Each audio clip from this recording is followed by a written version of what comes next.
Greetings and welcome to the Bowling Green First United Methodist Church.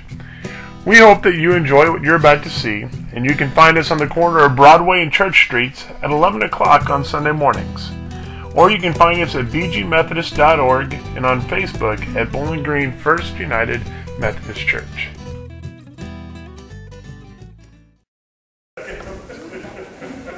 Alright. They're not all sad yet. Our scripture today comes from Ecclesiastes chapter 7, verses 1 through 12. A good name is better than fine oil, and the day of death better than the birthday. It is better to go to a house of mourning than to a house party, because that is everyone's destiny, and the living should take it to heart. Aggravation is better than merriment, because a sad face may lead to a glad heart. The wise heart is in the house that mourns, but the foolish heart is in the house that rejoices. It is better to say the reprimand of the wise, to obey the reprimand of the wise, than to listen to the song of fools, because the fool's merriment is like nettles crackling under a kettle. That too is pointless. Oppression turns the wise into fools. A bribe corrupts the heart. The end of something is better than its beginning. Patience is better than arrogance. Don't be too quick to get angry, because anger lives in the fool's heart. Don't ask, how is it that the former days were better than these? Because it isn't wise to ask this. Wisdom is as good as an inheritance, an advantage for those who see the sun. Wisdom's protection is like the protection of money. The advantage of knowledge is that wisdom preserves the lives of its possessors. This is the word of God for you. Thanks be to God.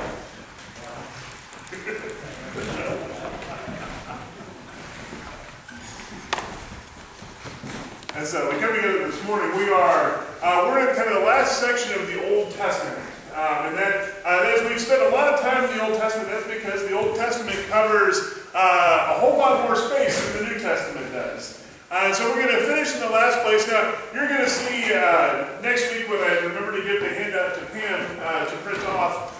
You're going to see there are going to be some books that aren't going to be mentioned in any of the categories that we've been talking about as we've been going through. And those are books like Lamentations, Jonah, Ruth, and Esther. They don't really fit easily into one category or another. So at some point down the road, we may come back to them. But know that we have some in there that we haven't talked about kind of where they come from, but are still an important part of who we are and what we have in Scripture.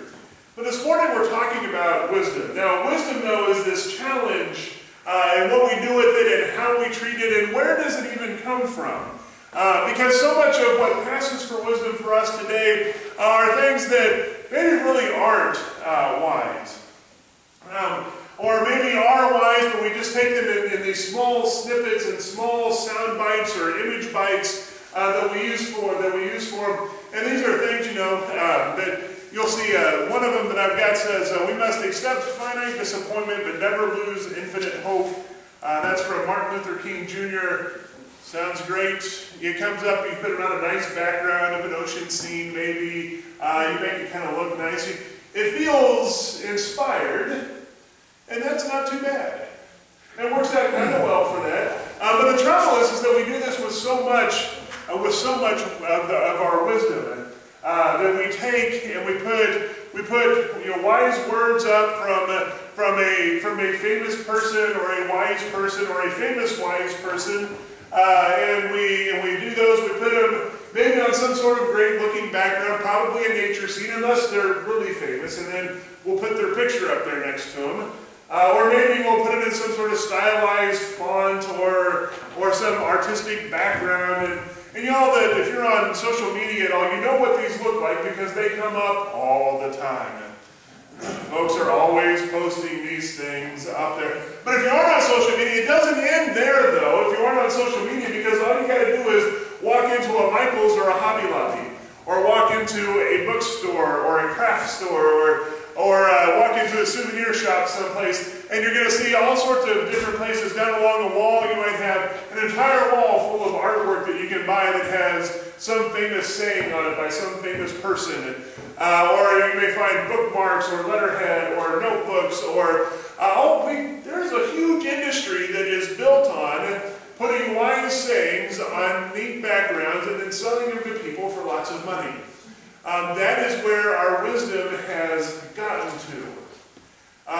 Now, that's what passes too often, unfortunately, in this day and age, for wisdom for us, is that kind of thing.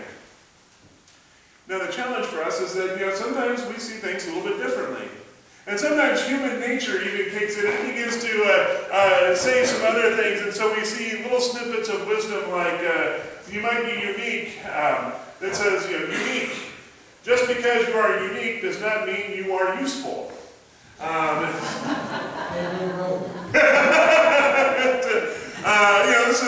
This is the sarcastic side of human nature that comes out, or overconfidence. This is going to end in disaster, and you have no one to blame but yourself. What you can't see there is it's got this great picture of a cat stalking a bald eagle.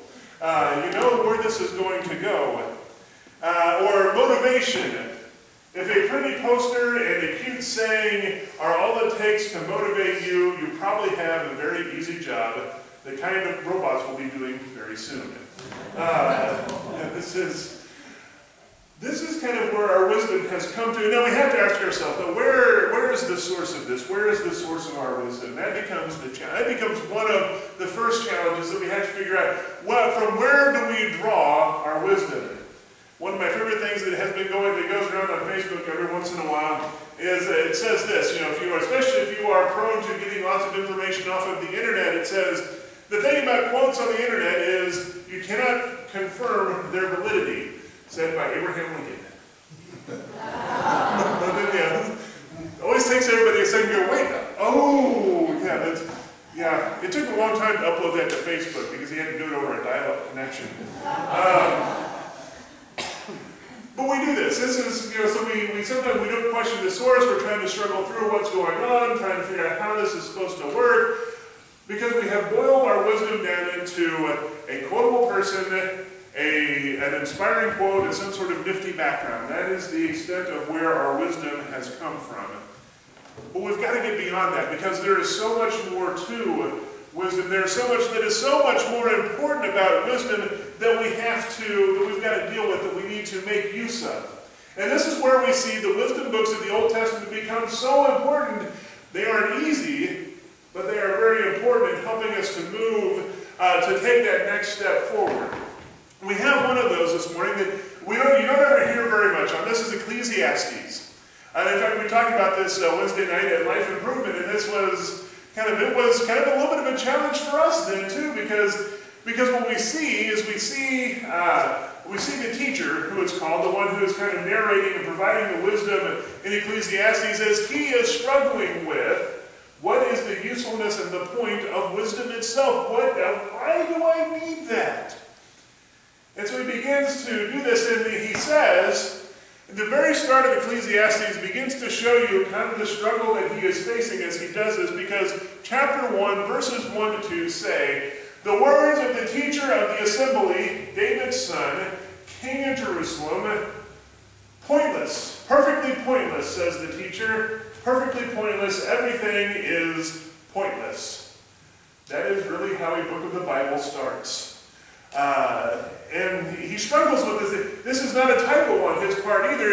He comes back to this over and over and over again throughout the book of Ecclesiastes, because he is struggling with this himself. Now, to show you just what kind of struggle this is, it says that David's son, king of Jerusalem, the teacher here, there's a lot of speculation that says it is probably Solomon.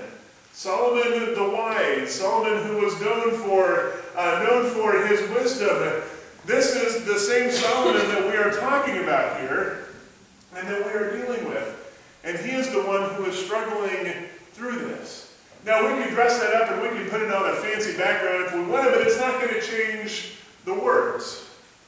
In fact, you can't see it, but that's what I did. I took that same Bible verse, instead of how I normally put that up there, I just changed the background to something nice and naturey. And it looks good, but it's still a hard thing to deal with. Where is he going with this? Chapter 3 begins to get us to that point. Begins to get us to that place of seeing where it is that the teacher wants us to go, and the point and the usefulness and the value of seeking after wisdom. Chapter 3 starts with something that you all may be very familiar with, but maybe didn't know that this is where it came from. Because chapter 3 starts, verses 1 and 2 say, there's a season for everything and a time for every matter under the heavens. A time for giving birth and a time for dying, a time for planting and a time for uprooting what was planted. And chapter 3 continues on in that same vein. You know, there's a season, there's a time for everything, and everything has its place in all of creation. And it is building to this point that the teacher is getting us to, that he wants to make, that he needs to see as much for himself as much as we need to read it. And it comes out then later in verse 11, God has made everything fitting in its time, but has also placed eternity in their hearts without enabling them to discover what God has done from beginning to end. God has made everything fitting in its time. Everything has a time and has a place for which it is good, for which it is useful, for which it is supposed to be. But it's also placed eternity in their hearts. That's into our hearts. This is what marks us as unique and different from everything else in God's creation is that we have this eternity in our hearts. We have this ability and this desire to look beyond where we are here in this life, in this time, in this place, to trying to see something more. The writer's reminding us from what we read back in the beginning in Genesis chapter 2, Genesis 1 and 2, that we are created in the image of God. We are part of God's creation, but He made us different from all the other animals. We are created in His image, which means we have this desire to see beyond where we are now, to look beyond the place where we are now. But the reminder comes at the end, without enabling them to discover what God has done from beginning to end. We don't have the ability to know everything. So we have to find that wisdom. We have to find that guiding wisdom and presence that leads us through our lives, leads us through this search that we are for what it is that is more than we are, that is more than where we are in our time and our place, for that thing that is beyond what we know here. So we ask, what does wisdom do?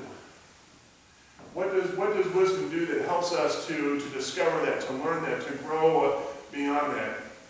In our reading for this morning that Jeffrey read for us eventually, it is, sorry Jeffrey, I couldn't resist. But he says this in verses 11 and 12. He says, wisdom is as good as an inheritance, an advantage for those who see the sun.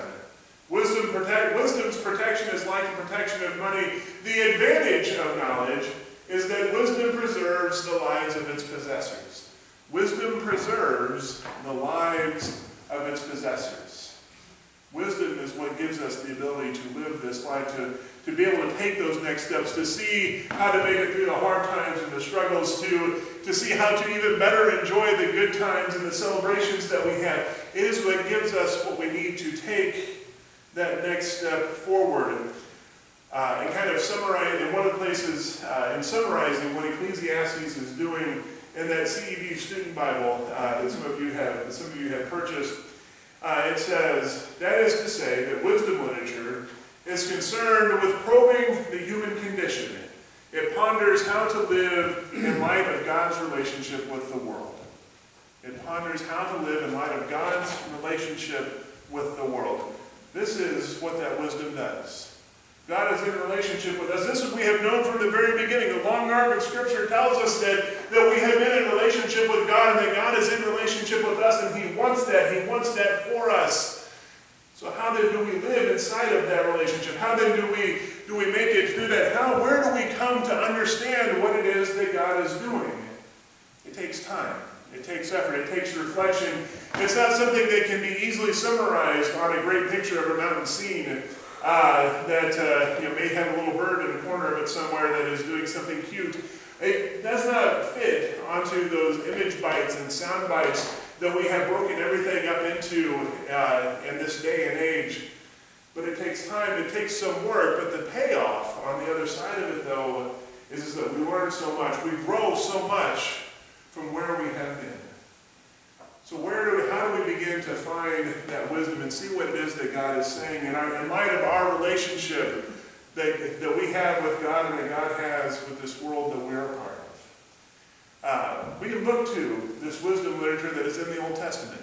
The book of Proverbs has 31 chapters, which means that for 7 months out of the year, it works out fairly well. We can take 1 chapter a day. The goal is not to analyze every single little tiny bit of that chapter and to know exactly what it says and to memorize every word that is there in whichever translation of the Bible you happen to be reading at the time.